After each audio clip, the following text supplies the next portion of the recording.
Hello दोस्तों, मैं हूँ ऋषिराज सर। बच्चों, आज हम बात करेंगे लेक्चर नंबर 2, क्योंकि लेक्चर नंबर 1 का वीडियो मैंने ऑलरेडी बना के अपलोड कर दिया है, तो मेक श्योर आप उसको जरूर वॉच करिए। और ये आपका लेक्चर नंबर 2 है। ठीक है, हम पूरा एक सीक्वेंस में जा रहे हैं, लेक्चर नंबर 1, लेक्चर नंबर 2, ऐसे हम सारे चैप्टर को प्रॉपरली कवर करेंगे और आप हमारे साथ जरूर जुड़े रहिए। आज हम बात करेंगे अपने नेक्स्ट टॉपिक के ऊपर। तो आज के सेशन में मैं 3 क्वेश्चन लाया हूं जो आपके नेक्स्ट टॉपिक होंगे। तो पहला जो टॉपिक आपका यहाँ पे मैंने आज लाया है वो आपका है difference between uniform circular motion and non uniform circular motion, और ये आपका नेक्स्ट टॉपिक भी था। तो मैंने क्वेश्चन को उठा लिया यहाँ पे, और आपको इसमें से एनी 2 पॉइंट क्या होता है लिखना होता है। एनी 2 पॉइंट एग्जाम में क्या होता है, आपको एनी 2 पॉइंट आता है। तो मैंने यहाँ पे 4 पॉइंट दिए हैं, तो आप कोई भी 2 पॉइंट अच्छे से याद कर लीजिए। तो मैंने आपको बताया था मेरे फर्स्ट लेक्चर में, यूनिफॉर्म मोशन क्या होता है, जहां पे स्पीड क्या होता है आपका कांस्टेंट होता है। क्या होता है, स्पीड आपका यहाँ पे कांस्टेंट होता है। और सर्कुलर मोशन क्या होता है, मोशन अलोंग सर्कुलर पाथ। क्या होता है, मोशन अलोंग सर्कुलर पाथ। अब इन दोनों को मिला के दे दिया है। अब यहाँ पे क्या लिखा है, नॉन यूनिफॉर्म। तो नॉन यूनिफॉर्म का मतलब क्या होता है, जहां पे आपका स्पीड क्या होता है, या तो इंक्रीज होगा या तो क्या होगा, डिक्रीज होगा। ठीक है, और सर्कुलर मोशन क्या होगा, अलोंग द सर्कुलर पाथ। कहां पे होगा ये, अलोंग द सर्कुलर पाथ। तो कुछ डिफरेंस तो आपको यहीं पे क्लियर हो गए। अगर मैं बोलूं यहाँ पे तो क्या बोल सकता हूँ, यूनिफॉर्म सर्कुलर मोशन। देखो यहाँ पे यूनिफॉर्म सर्कुलर मोशन क्या लिखोगे, circular motion of a particle in which speed of particle remain constant. Speed क्या होगा आपका, रिमेन कांस्टेंट। यहाँ पे क्या लिखोगे, स्पीड ऑफ पार्टिकल क्या होगा आपका, इंक्रीज होगा या तो डिक्रीज। तो स्पीड ऑफ पार्टिकल इंक्रीजेस और डिक्रीजेस। तो यहाँ पे क्या लिखा है, circular motion of a particle in which speed of particle continuously increases और डिक्रीजेस। अगर मैं एक एग्जांपल दूं, जैसे मान लो आप फैन को switch on and switch off करते हो, तो वहां पे फैन का स्पीड क्या होगा, जब भी आप ऑफ करोगे तो स्पीड क्या होगा, डिक्रीज होगा। जब भी आप ऑन करोगे तो स्पीड क्या होगा आपका, इंक्रीज होगा। लेकिन आफ्टर सम टाइम के बाद उसका स्पीड क्या होता है, कांस्टेंट हो जाता है। तो वो क्या शो कर रहा है आपका, यूनिफॉर्म सर्कुलर मोशन। लेकिन जब भी आप स्विच को ऑफ एंड ऑन करोगे तो वो क्या होगा आपका, नॉन यूनिफॉर्म सर्कुलर मोशन। क्या होगा आपका, नॉन यूनिफॉर्म सर्कुलर मोशन। अब सेकेंड पॉइंट देखो आप, अगर मान लो ये आपका एक सर्कुलर पाथ है और यहाँ पे एक पार्टिकल क्या कर रहा है, सर्कुलर मोशन कर रहा है। तो अब अगर ये यूनिफॉर्म सर्कुलर मोशन होगा तो हर एक पॉइंट पे आपका स्पीड क्या होगा, आपका कांस्टेंट होगा। क्या होगा आपका, कांस्टेंट। मतलब इस पॉइंट पे भी कितना होगा, 10 मीटर पर सेकेंड होगा। इस पॉइंट पे भी कितना होगा, 10 मीटर पर सेकेंड। यहाँ पे भी कितना होगा, 10 मीटर पर सेकेंड। और यहाँ पे भी कितना होगा, 10 मीटर पर सेकेंड। और यहाँ पे भी कितना होगा आपका, 10 मीटर पर सेकेंड। तो हर एक पॉइंट पे स्पीड क्या हो गया, कांस्टेंट हो गया। अगर यहीं पे ये नॉन यूनिफॉर्म सर्कुलर मोशन होता तो हर एक पॉइंट पे स्पीड क्या होता है आपका, चेंज होता। क्या होता, चेंज। कहीं पे इंक्रीज, कहीं पे डिक्रीज। हर पॉइंट पे स्पीड क्या होगा आपका, वेरी करता। अब देखो सेकंड पॉइंट, अगर बात करूं मैं वेलोसिटी की, तो वेलोसिटी का तो मैग्नीट्यूड तो आपका सेम रहेगा, बट हर पॉइंट पे क्या करेंगे, टेंजेंट ड्रॉ करेंगे, क्योंकि वेलोसिटी क्या होता है, वेक्टर होता है दोस्तों। तो वेक्टर है तो क्या करेंगे, इसका डायरेक्शन कैसे ड्रॉ करेंगे, तो टेंजेंशियल। कैसे होता है ये, टेंजेंशियल दिख रहा है ये। तो हर पॉइंट पे डायरेक्शन देखोगे तो अलग अलग है। ठीक है, तो हर पॉइंट पे डायरेक्शन वेलोसिटी क्या होता है, अलग अलग होता है। तो वही मैंने कहा पे है, in uniform circular motion direction of velocity is change. क्या होता है आपका, चेंज होता है, बट मैग्नीट्यूड क्या होगा आपका, रिमेन कांस्टेंट। क्या होगा आपका, रिमेन कांस्टेंट। अब यहाँ पे देखो, अब यहाँ पे अगर देखोगे नॉन यूनिफॉर्म सर्कुलर मोशन में डायरेक्शन तो चेंज तो हो ही रहा है, डायरेक्शन तो मेरा चेंज तो हो ही रहा है, बट साथ ही साथ क्या हो रहा है, मैग्नीट्यूड भी चेंज हो रहा है। तो कहीं पे 6 मीटर पर सेकेंड होगा, कहीं पे 8 मीटर पर सेकेंड होगा, कहीं पे 5 मीटर पर सेकेंड होगा, कहीं पे आपका 4 मीटर पर सेकेंड होगा। अब यहाँ पे मैग्नीट्यूड भी चेंज हो रहा है और प्लस में क्या हो रहा है, आपका डायरेक्शन भी चेंज हो रहा है। तो वही लिखा है मैंने यहाँ पे, both direction and magnitude of velocity are changes. दोनों के दोनों क्या होंगे बच्चों, चेंज होगा। अब यहाँ पे देखोगे थर्ड पॉइंट क्या है आपका, kinetic energy of particle remain constant. अब खुद सोचो, यहाँ पे ये यूनिफॉर्म मोशन कर रहा है, मतलब हर पॉइंट पे स्पीड क्या होगा, कांस्टेंट। हर पॉइंट पे इसका मास भी क्या होगा, कांस्टेंट होगा। तो अब काइनेटिक एनर्जी होता क्या है, काइनेटिक एनर्जी होता है आपका हाफ एम वी स्क्वायर। क्या होता है आपका, हाफ एम वी स्क्वायर। तो यहाँ पे एम भी कांस्टेंट है, वी भी कांस्टेंट है, तो काइनेटिक एनर्जी भी क्या होगा, कांस्टेंट होगा। क्या होगा वो, कांस्टेंट होगा। ठीक है, तो इन यूनिफॉर्म सर्कुलर मोशन तो काइनेटिक एनर्जी क्या होता है आपका कांस्टेंट होता है।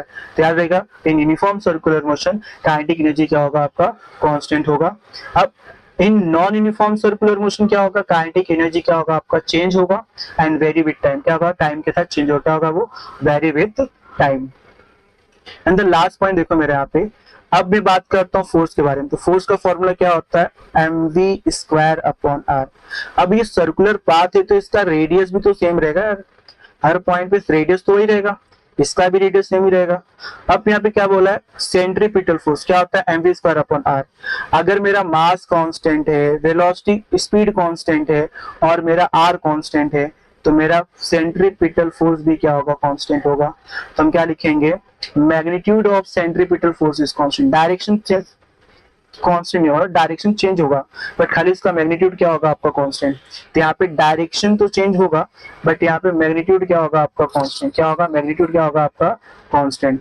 तो डायरेक्शन हर जगह कैसे होगा, डायरेक्शन टुवर्ड द सेंटर, तो हर जगह से क्या होगा सेंटर की तरफ, क्या होगा सेंटर की तरफ। इसके लिए इस पॉइंट को हम लिखते नहीं, क्या लिखेंगे the magnitude of centripetal force is constant. अब यहाँ पे क्या लिखेंगे मैग्नीट्यूड चेंज होगा, क्यों चेंज होगा क्योंकि वेलोसिटी चेंज हो रहा है, तो वेलोसिटी चेंज होगा तो आपका फोर्स भी चेंज होगा। तो यहाँ पे क्या लिखेंगे मैग्नीट्यूड ऑफ सेंट्रीपिटल फोर्स क्या होगा आपका, तो अगर यहाँ पे ध्यान दोगे मैग्नीट्यूड ऑफ सेंट्रीपिटल फोर्स क्या होगा आपका इज नॉट कांस्टेंट, वो कांस्टेंट नहीं होती। सब तो मैं हटा देता हूँ, ये पॉइंट सबको क्लियर हो गया। तो आप इसका स्क्रीनशॉट भी ले सकते हो, तो यार देख रहे आपको ये। अब नेक्स्ट पार्ट देखिए, तो नेक्स्ट क्वेश्चन आपको दिया दोस्तों यहाँ पे, तो नेक्स्ट क्वेश्चन आपका है right difference between centripetal force and centrifugal force. इसके पहले हमने क्या बात किया right difference between uniform circular motion and non uniform circular motion, but हम किसकी बात कर रहे हैं difference between centripetal force and centrifugal force. Centripetal force वो होता है जो सेंटर की तरफ एक्ट होता है और सेंट्रीफ्यूगल फोर्स वो होता है जो सेंटर से बाहर। जैसे मान लो ये सर्कुलर पाथ है आपका, ये सर्कुलर पाथ है, अब जो फोर्स सेंटर की तरफ एक्ट हो रहा है इसे क्या बोलेंगे सेंट्रीपिटल फोर्स, जो फोर्स सेंटर के बाहर की तरफ एक्ट होगा उसे क्या बोलेंगे सेंट्रीफ्यूगल फोर्स। क्या बोलेंगे दोस्तों सेंट्रीफ्यूगल फोर्स। तो पहला पॉइंट क्या लिखोगे force acting toward the centre is called as centripetal force and force acting away from the centre is called as centrifugal force. अब ये जो सेंट्रीपिटल फोर्स होता है तो आपने इसको रियल में किया होगा, जब भी देखा होगा जब भी आप कहीं टर्निंग पॉइंट पे जाते हो अपने साइकिल से तो अपने आप को सेंटर की तरफ क्या करते हो बेंड करते हो ताकि आपको क्या मिले नेसेसरी सेंट्रीपिटल फोर्स मिले। तो ये क्या होता है एक रियल फोर्स होता है, क्या होता है बच्चों रियल फोर्स होता है। और सेंट्रीफ्यूगल फोर्स क्या होता है आपका सूडो फोर्स, क्या होता है आपका सूडो फोर्स।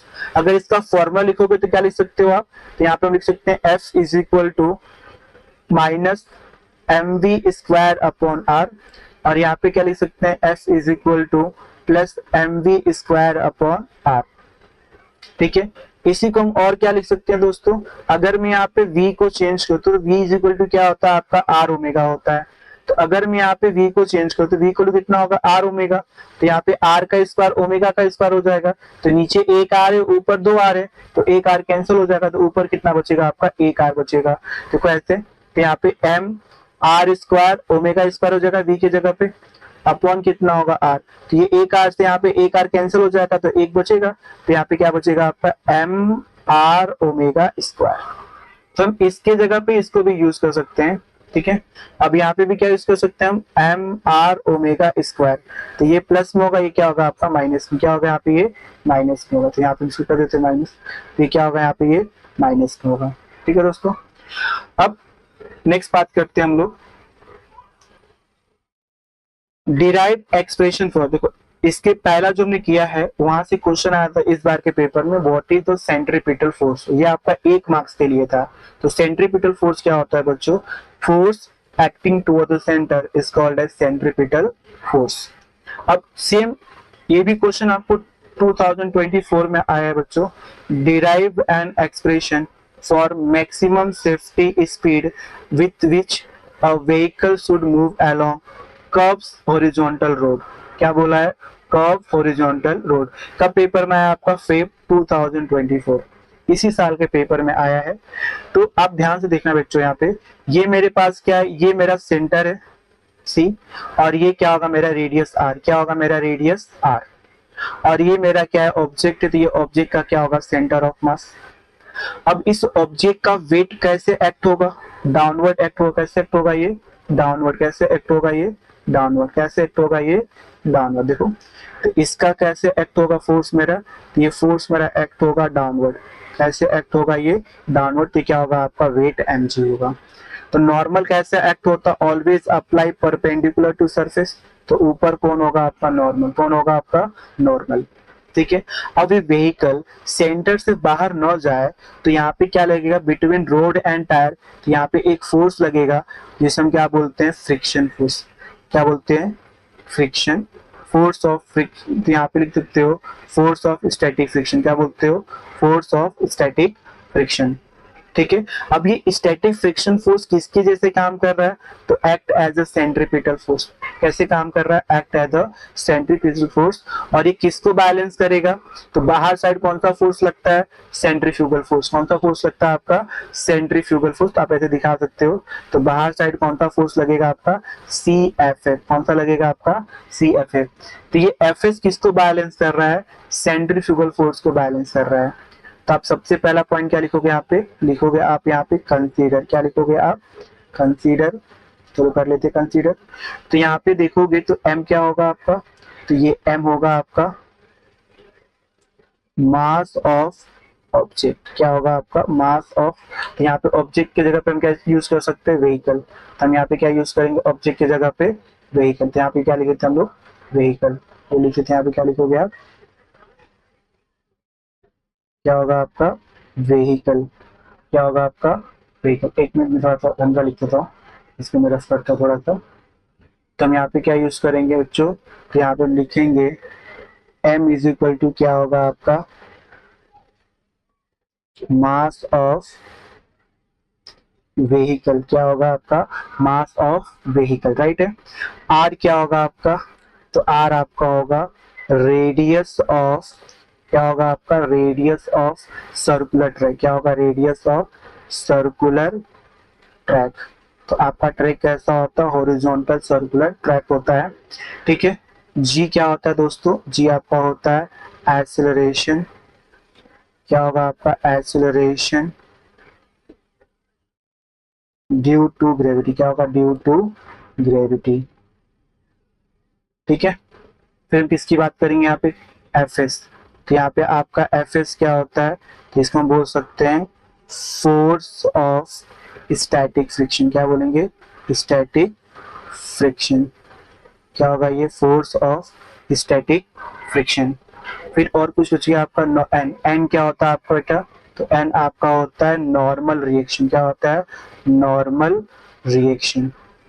एन क्या होता है आपका, नॉर्मल रिएक्शन। अगर एक चीज आप बेटा यहाँ पे नोटिस करोगे तो क्या नोटिस कर सकते हैं यहाँ पे हम लोग, तो ये देखो यहाँ पे नॉर्मल कैसा होता है, normal always apply perpendicular to surface. अगर मान लो आपका सरफेस कैसा हॉरिजॉन्टल है तो नॉर्मल ऊपर लगेगा। अगर सरफेस आपका इंक्लाइंड है तो नॉर्मल सरफेस के परपेंडिकुलर लगेगा। अगर मान लो सरफेस आप कैसा है, ये वर्टिकल है, तो नॉर्मल कैसे लगेगा, सरफेस के परपेंडिकुलर। तो normal reaction always apply perpendicular to surface. ठीक है। अब यहाँ पे देखोगे तो अब यहाँ पे हम क्या बोल सकते हैं कि ये जो आपका व्हीकल है, तो इस व्हीकल पे कितने फोर्स एक्ट हो रहे हैं, तो 3 फोर्सेस एक्टिंग ऑन व्हीकल। तो कितने फोर्स एक्टिव होते हैं यहाँ पे, 3 forces acting on the vehicle. Vehicle आप कितने फोर्स होते हैं, 3 forces acting on the vehicles are. तो जो पहला होता है, तो वो आपका जो पहला होता है वो आपका होता है वेट। क्या होता है आपका, वेट mg। और ये कैसा होता है आपका, डाउनवर्ड। कैसा होता है आपका, डाउनवर्ड। तो डायरेक्टेड डाउनवर्ड। कैसा होता है, डाउनवर्ड। सेकेंड चीज आपका होता है नॉर्मल रिएक्शन। क्या होता है आपका, नॉर्मल। तो नॉर्मल क्या होता है आपका n। तो ये कैसा एक्ट होता है आपका, अपवर्ड। कैसा होता है, अपवर्ड। कैसा होता है बच्चों, ये अपवर्ड। तो आप लिख सकते हो डायरेक्टेड अपवर्ड। कैसा होता है, डायरेक्टेड अपवर्ड या अप्लाई अपवर्ड। तो यहाँ पे क्या लिखोगे, डायरेक्टेड डाउनवर्ड्स, यहाँ पे क्या लिखोगे, डायरेक्टेड अपवर्ड। अब थर्ड कौन सा होगा आपका, थर्ड आपका होगा फोर्स ऑफ। क्या होगा, फोर्स ऑफ स्टैटिक फ्रिक्शन, क्या होगा आपका स्टैटिक फ्रिक्शन। ठीक है, तो फोर्स ऑफ स्टैटिक फ्रिक्शन कैसा होगा ये, तो ये कैसा अप्लाई होगा आपका हॉरिजॉन्टली, कैसा होगा ये हॉरिजॉन्टली, कैसा होगा आपका ये हॉरिजॉन्टली, कैसा होगा आपका हॉरिजॉन्टली। ठीक है, अब यहाँ पे देखोगे कि जो आपका वेट है वो किसको बैलेंस करता है, तो आप लोग पीछे डायग्राम में देखोगे तो वेट किसको बैलेंस कर रहा है, तो वेट जो है आपका, ये जो वेट किसको बैलेंस कर रहा है, एन को बैलेंस कर रहा है। और सेंट्रीफ्यूगल, देखो यहाँ पे जो आपका सेंट्रीफ्यूगल फोर्स है वो किसको बैलेंस कर रहा है, एफएस को, किसको कर रहा है, एफएस को। तो क्या ऐसे लिख सकता हो क्या, normal reaction balances weight mg and force of static friction balances the centrifugal force, किसको बैलेंस कर रहा है, सेंट्रीफ्यूगल फोर्स। देखो यहाँ पे, तो हम यहाँ पे क्या लिख सकते हैं, तो हम यहाँ पे लिख सकते हैं normal reaction balances the weight, किसको बैलेंस कर रहा है, वेट को। तो क्या मैं यहाँ पे लिख सकता हूँ कि इस तरीके से n is equal to M G, और ये क्या होगा मेरा इक्वेशन नंबर 1, क्या हो जाएगा मेरा इक्वेशन नंबर 1। ऐसे क्या करेंगे हम, यहाँ पे क्या लिखेंगे, जो फोर्स ऑफ स्टैटिक फ्रिक्शन है आपका, जो फोर्स ऑफ स्टैटिक फ्रिक्शन है आपका, वो किसको बैलेंस कर रहा है, तो यहाँ पे लिखोगे बैलेंसेस द सेंट्रीफ्यूगल फोर्स, किसको कर रहा है, सेंट्रीफ्यूगल फोर्स, किसको कर रहा है, सेंट्रीफ्यूगल फोर्स को कर रहा है। ठीक है, तो इक्वेशन क्या होगा आपका, तो ये F S is equal to हो जाएगा आपका, सेंट्रीफ्यूगल फोर्स क्या होता है, M V square upon F, और ये क्या होगा आपका इक्वेशन नंबर 2, क्या होगा आपका इक्वेशन नंबर 2। अब हम लोग क्या कर सकते हैं, हम करेंगे इक्वेशन नंबर 1, तो यहाँ पे पहले 2 को रखेंगे, तो equation number 2 divided by equation number 1। तो इक्वेशन 2 को 1 से क्या करेंगे, इक्वेशन 2 को 1 से क्या करेंगे, डिवाइड करेंगे। तो इक्वेशन 2 क्या आपका, F S is equal to क्या होता है, M V square upon R, और इसको 1 से डिवाइड करना, तो n क्या है, n। ठीक है, तो इक्वेशन 1 क्या है, n, और ये क्या, यहाँ पे क्या हो जाएगा आपका mg। अब ये m से m कैंसिल हो जाएगा। अब यहाँ पे क्या करेंगे हम, fs को चेंज कर देंगे, तो fs इज इक्वल टू क्या होता है आपका म्यू एस एन, क्या होता है बच्चों, म्यू एस एन। तो चेंज कर दो इसको, तो चेंज करने पे आपको क्या मिल जाएगा आपका आंसर, तो यहाँ पे लिखोगे देयरफॉर, तो क्या होगा आपका म्यू एस एन अपॉन क्या होगा n इज इक्वल टू क्या होगा v square upon R G, क्या होगा आपका v square upon R G. अब ये n से n कैंसिल हो जाएगा, तो आपको v स्क्वायर कितना मिलेगा, तो v square is equal to मिलेगा, तो इस आर जी को ऊपर क्रॉस मल्टीप्लाई कर देंगे। जब इस आर जी को ऊपर क्रॉस मल्टीप्लाई करेंगे तो यहाँ पे आपको क्या मिलेगा, ये तो ये मिलेगा आपको म्यू एस आर जी, क्या मिलेगा आपको, म्यू एस आर जी। तो अगर मुझे v निकालना है तो इसको स्क्वायर को उधर दे दो, जब मैं स्क्वायर को उधर दूंगा तो v इज इक्वल टू क्या होगा, square root of mu S R G. तो बच्चों ये क्या होगा हमारा रिक्वायर्ड एक्सप्रेशन, क्या होगा हमारा रिक्वायर्ड एक्सप्रेशन। ठीक है, तो सबसे पहले क्या यहाँ पे देखेंगे, नॉर्मल किसको बैलेंस कर रहा है, वेट mg को बैलेंस कर रहा है, तो हमें इक्वेशन 1 मिलेगा। यहाँ पे क्या आ रहा है, जो फोर्स ऑफ स्टैटिक फ्रिक्शन है वो किसको बैलेंस कर रहा है, सेंट्रीफ्यूगल फोर्स को बैलेंस कर रहा है, तो यहाँ पे आपको इक्वेशन नंबर 2 मिलेगा। ठीक है, अब जब इक्वेशन नंबर 2 मिल जाएगा तो हम क्या करेंगे, इक्वेशन नंबर 2 को 1 से डिवाइड कर देंगे, तो 1 से डिवाइड करेंगे तो आपको यहाँ पे क्या मिलेगा, F S upon N is equal to M V square upon R M G. तो ये m से m क्या होगा, कैंसिल हो जाएगा। ठीक है दोस्तों, अब हम क्या करेंगे, एफ एस को चेंज कर लेंगे। तो हमने पढ़ा था लॉ ऑफ स्टैटिक फ्रिक्शन, क्या पढ़ा था हमने, लॉ ऑफ स्टैटिक फ्रिक्शन। तो ये जो आपका फोर्स ऑफ स्टैटिक फ्रिक्शन होता है उसको हम लिमिटिंग फोर्स भी कहते हैं, और ये आपका मैक्सिमम होता है, क्या होता है आपका, ये मैक्सिमम होता है, उसी कंडीशन ही है। ठीक है दोस्तों, तो अब इसको चेंज कर देंगे तो आपको क्या मिल जाएगा, final answer mu S R जी। अब बच्चों यहाँ पे दिमाग में आता है सर ये म्यू एस होता क्या है, तो यहाँ पे म्यू एस हम किसको बोलते हैं, तो म्यू एस को हम बोलते हैं कोफिशिएंट ऑफ, क्या बोलेंगे, कोफिशिएंट ऑफ स्टैटिक फ्रिक्शन, क्या होगा आपका static friction, coefficient of static friction, क्या होगा आपका coefficient of static friction between road and tyre, क्या होगा बिटवीन रोड एंड टायर। अब ये जो दो क्वेश्चन बेटा आप लोग को करना है, किसे करना है, आप लोग करना है, और ये दोनों क्वेश्चन का आंसर आपको मुझे कमेंट करके बताना है, और कमेंट करना ना भूले, इन दोनों क्वेश्चन का आंसर आपको कमेंट करके बताना है। तो यहाँ पे ध्यान रखना ये बी नहीं है, ये क्या आपका ऑप्शन सी है, ठीक है, तो ये ध्यान रखना, यहाँ पे कोई मिस्टेक तो नहीं है। तो इसका आपको आंसर बताना है कि इसका आंसर क्या होगा और क्वेश्चन नंबर 2 का आंसर क्या होगा, कमेंट करके जरूर बताएं, ठीक है। Thank you for watching my video, ठीक है। आप अगर चैनल पे नए होंगे तो जरूर सब्सक्राइब कर देना, ठीक है। Thank you for watching my video.